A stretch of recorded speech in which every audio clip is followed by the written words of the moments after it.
and welcome to On Purpose. Today, I'm joined by Cheryl Mills, the CEO of BlackIvy. Welcome, Cheryl.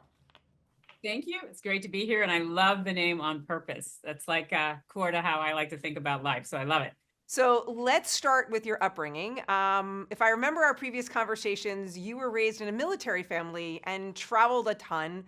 What was that like and how did that shape you? I am a military brat in every sense of the word, quite proudly, Army brat. And so judge all other branches of the military. But I loved growing up in the military. One, I didn't know any different. So we moved every 3 years of my life. And I thought that's what everybody did. And I always had this wild notion that every 3 years I would get to reinvent myself and be a new person. And at the end of the next 3 years, I'd always be like, I'm exactly the same. But, but I do think it helped in a lot of ways that I probably didn't appreciate as a young person. I mean, it made me have to always be willing to step outside of my comfort zone because every 3 years, everything was new. It made me deeply appreciate family because that was the only constant I knew. And it made me a kind of an odd person. I don't care about the big things. I'm very flexible on big things, where I live, where we live, what country we're in. But I'm very particular about the small things, like where I sit in the movie theater, because it was the only thing in my life I could control were the small things. And so it also meant just as I grew up, I could also always think about our country from the outside in instead of only from the inside out. And so I have much more empathy with a lot of those who come to our country from another place and have to make a home here, or who are looking at us from the outside and wondering about our values and what we stand for, and coming to appreciate that things can look different when you are looking from the outside in. And so I think it gave me a different kind of empathy for a whole host of situations, but also for those situations that seem kind of intractable, that there can be a different perspective or a different way of experiencing them. So I'm grateful. I mean, my family always was at the core of it, but I was also grateful for the fact that it helped me appreciate what it meant to think about being different, or being on the outside, or having to walk in another person's shoes. So, not surprising for someone who knows you very well. I have heard that when you were in fifth grade, you decided you wanted to be a lawyer. Very decisive is definitely something I would say about you. So, how did you come to that? What made you want to be a lawyer so early? I mean, I know vet may be something you decide early, but lawyer in fifth grade. That's amazing that you have found that. That's amazing. So yes, no, that's actually very true. When I was in fifth grade in Miss Paquette's class in Belgium, of all places, we were studying a lot at that time about people who were change makers and who were kind of at the heart of helping our country embrace the full meaning of all of the promises that were in a lot of the important documents for our country. That time, I think we were looking at both the Constitution and all the amendments and other things. And it became very clear to me that there were a whole set of people who were putting their lives on the line and putting their bodies on the line to create opportunity. And that seemed like they were trying to make the world more fair. And so in my mind, since a lot of those people, they were Thurgood Marshall and Charles Houston and a whole series of folks, they were lawyers. And so they were making the world more fair. And I was like, I want to do that. I want the world to be more fair. And if I become a lawyer, that's what lawyers do. They get up every day and make the world more fair. And so I had that vision in my head, and it connected deeply with, that part of me that still is a small child that looks at something and goes, it's fair. Almost like I'm still 5. But it seemed like there was now a whole profession that was designed to root out that unfairness. And if I could be a part of it, if I could have those same skills and those same tools, then maybe I too would be a part of making the world fair. Of course, I grew up and learned that lawyers really are advocates, and they're advocates for their clients. And they don't inherently make the world more fair, but I like my own definition of what they are and try hard to adhere to that for myself. And that's what kind of inspired me to want to be part of that profession. Awesome. And so, not surprisingly, you go to Stanford Law School and you do become a lawyer. I'm sure that's probably ruining the story for everybody, but in Washington, D.C., of all places, which leads you to a role as a White House counsel under the Clinton administration, and then later on to be the chief of staff to the Secretary of State, Clinton. Talk to me a little bit about what some of the pivotal moments are. I mean, those are two just incredible jobs. And, in the history of this country, you've played such an important role so many times. But as you reflect back, what were those pivotal moments? It's funny because the thing about living history is you never know you're living history until you look back, right? At the time, it seems like it's your life and that it's normal. I don't think I thought it was normal to work in the White House. That was an exceptional period of time in my life, just because you don't appreciate, one, the extraordinariness of it, but you also don't appreciate the ordinariness of it when you're in the middle of it.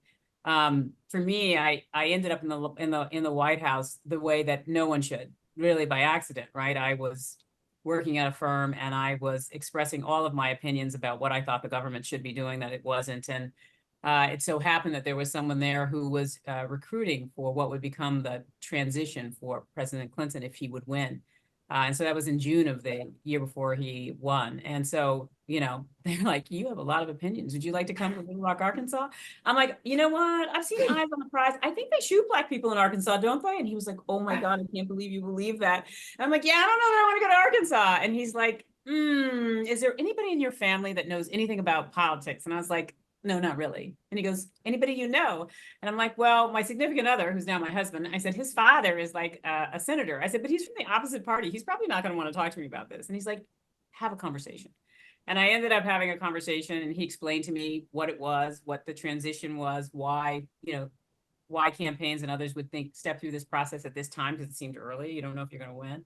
And then he finished by saying, but you'll never go because that man's never going to win. And if he won, he would be a disaster as a leader. And so, yeah. And I thought, oh, I get it. And I got on the plane the next day and went to Little Rock. And it changed the whole trajectory of my life, because I think, look, working in the White House gives you the chance, particularly when you are working for a leader that you embrace and believe in, to help participate in changing the country in ways that you believe. I'm always grateful for the things that were really impactful moments where, you could never have imagined those things happening, and they do. And it's the only time you really get to realize that it actually matters, like your vote matters, that people who are doing these things matter, and they can make a difference in someone's life, whether or not that means they have healthcare, whether or not that means our budget gets balanced and we have more opportunity, whether or not it means that somebody comes home safe from a place where they, found themselves either kidnapped or where they shouldn't have been. There's so many things that you get involved in, and knowing that your intervention, your engagement, your participation can be the difference is quite an incredibly fulfilling opportunity. And so I was grateful for being able to be in the White House for as many years as I was. And when I left and I went to New York, I ultimately came back to the government again when then Secretary Clinton decided that she was going to run for the presidency. And when she lost, President Obama invited her to be Secretary of State. And I was saying, don't do it. Don't do it. Go to the beach. Just relax. And she was like, it's not in her DNA. But she went, and I did too. And so there I found myself again in a very exceptional space and opportunity and moment. And look, I gained so much of a different perspective this time around in government, because I wasn't in the White House. I was in one of the government agencies. And most of the time you think of government and you think of bureaucracy and you think of all the people who seem to be stopping things from getting done. And it was really deeply humbling to see how hard people work there who had been working in that agency for 20 years or 10 years, and they got up every day and did the kinds of things that we take for granted. And I am so now profoundly both grateful and embarrassed that I ever thought the way that I did, because I had a chance to work alongside them and appreciate what they do. You mentioned you did go to the private sector for a period of time, certainly working with Oprah Winfrey at Oxygen Media. So what was the line that connected those, and what made you want to do that, and what did you take from those experiences? It's funny. I have always been driven by seeking out leaders who I thought were seeking to do transformational things. And so that's always been my guiding force in the transitions I've made in my career. When I went to go work at the first law firm, there was a gentleman there named David Tatel, who was the practicing law. He had done civil rights work. He ultimately ended up joining the DC Circuit Court of Appeals. He was blind, and he was an exceptional lawyer. He was just extraordinary. And he was kind of a transformational leader. And so I went to be able to learn from him. When I went to the White House, I went because I believed that Bill Clinton would help transform the country in ways that I thought were meaningful and impactful. And so I went because of him. When I went to Oxygen Media, Oprah Winfrey and Jerry Laybourne were committed to figuring out how they could change television.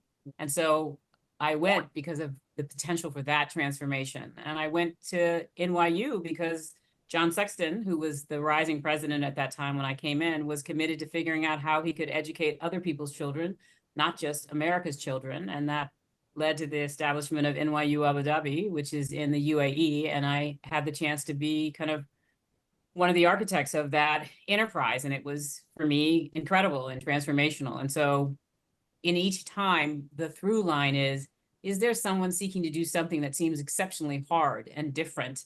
And am I willing to take a risk with them to try to do that? And that had been my through line until it came to establishing my own company, which, by the way, I did first try to find somebody doing it. But when I couldn't, I had to ask myself if I was willing to step up or not and become that person. So that has been my through line, always trying to do something that I think would be meaningfully impactful long-term, leave something different behind, and create an opportunity for people's lives to be different in ways that I thought would be beneficial. So let's talk about BlackIvy. You talked a little bit what you first looked at someone else to try to do it first, but when you realized that what you really wanted to happen wasn't there, talk to me a little bit what the vision and mission was for you as you founded BlackIvy, and then maybe share some of the most impactful projects. There's so many, I didn't want to pick one, but talk to me about a few of the impactful projects you've been able to drive as part of that. Well, thank you for asking about BlackIvy. So when I first started, what I really wanted to do was convince one of the traditional financial houses that what they could do is take capital that they often think of as in their foundations and others and use it in an intentional, purposeful way to actually do things that mattered in people's lives. And when you're doing that on the continent of Africa, there's a whole host of things that matter, but mostly the things that are essential in people's lives, right? Food, housing, healthcare, logistics, those types of things that in the end, right, we might not appreciate how difficult it is to get what we have here in the United States in the same opportunity vector, if you will. Not that you want it to look the same, but you want people who are similarly situated or have the chance to become similarly situated to be able to have an opportunity at it. For me, the impact of what the private sector could do was brought home really deeply when there was an earthquake in Haiti. And I had been working in the State Department on Haiti. And when the earthquake hit, the whole world focused on what was going on there and how you could create an economic engine for the country that wasn't centered in the capital, because that's why so many people died. Every piece of industry that was happening there. And so, and the earthquake was centered there.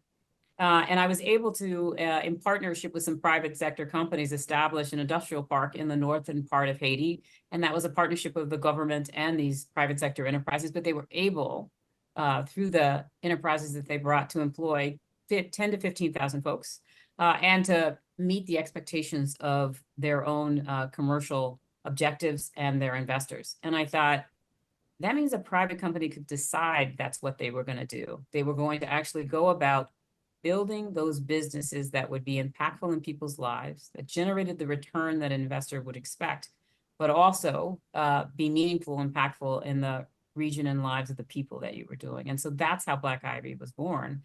That was my lens that I was looking through.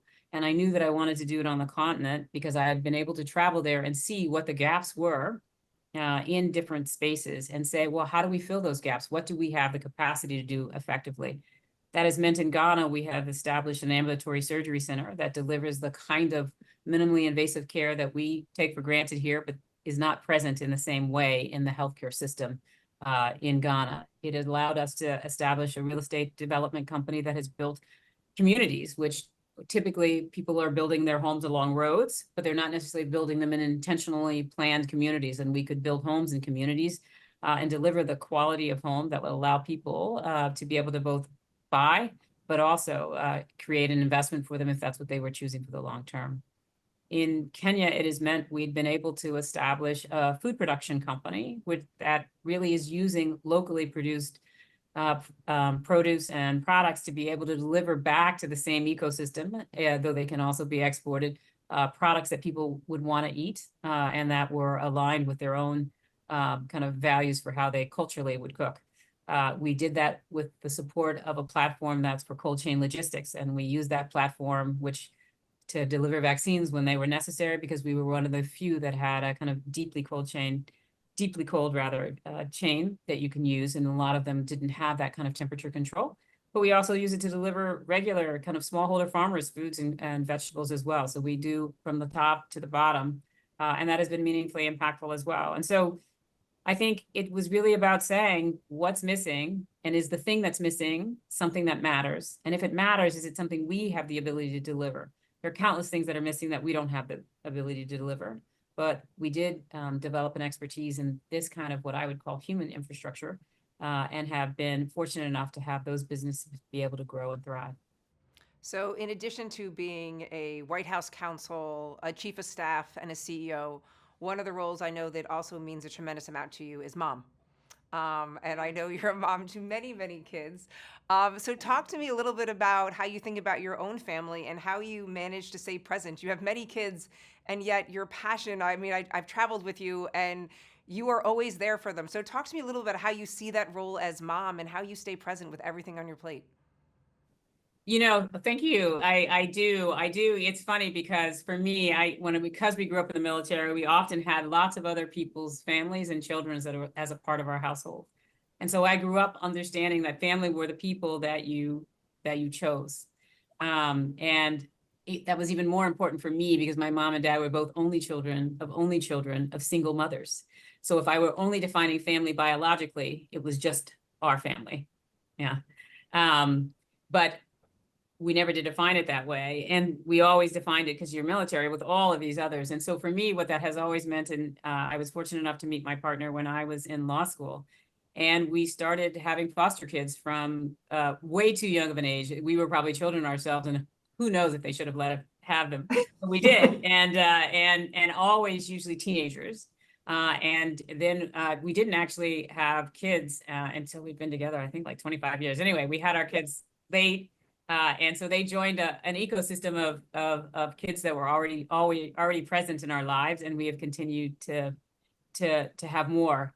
And I think for me, the most important lesson I ever learned actually came from Hillary Clinton when I was telling her that I was not going to come to the State Department because my youngest children are now 3. I'd never had young children, and there was no way I was going to come deliver that kind of time and energy when I had 3-year-olds at home. I have twins that were my biological twins. And she said, children are about your mental intention.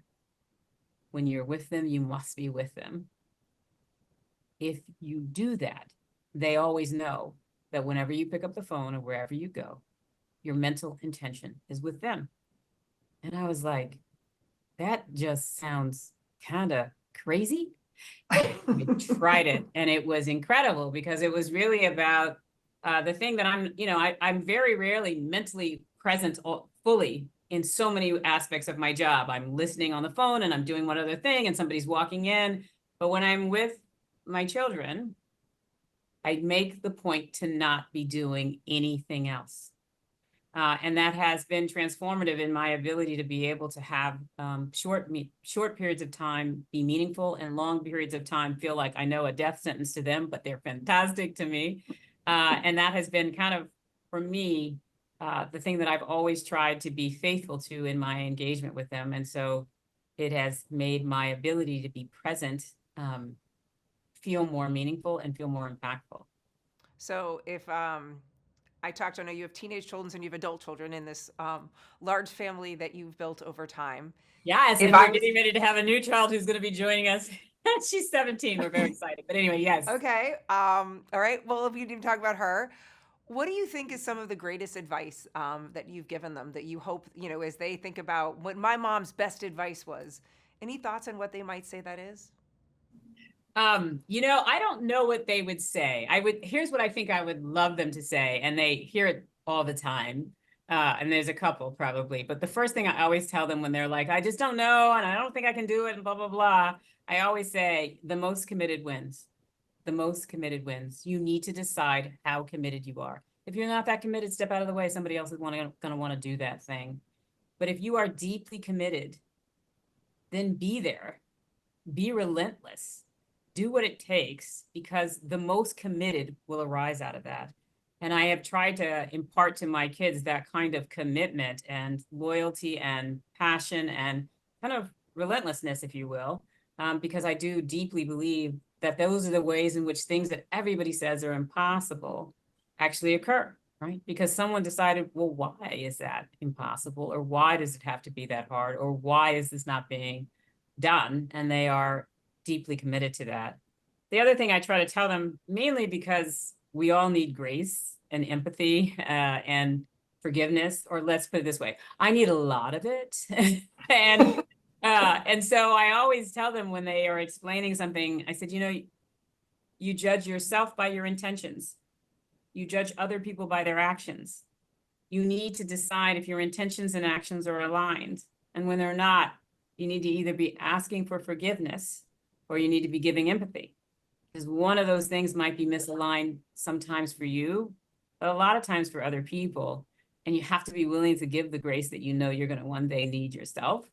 And so those have been my kind of two go-tos every time I am not either experiencing what I would hope out of my child, a commitment to kind of follow through, or the level of empathy and grace that I think they should be bringing to themselves for forgiveness or sometimes to others.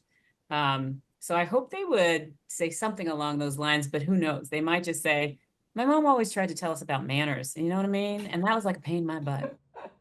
Well, I would say that I don't know what your kids would say, but those who worked for you would definitely say committed would be one of the words they would use to describe you. I think they've also used strong-willed and tough.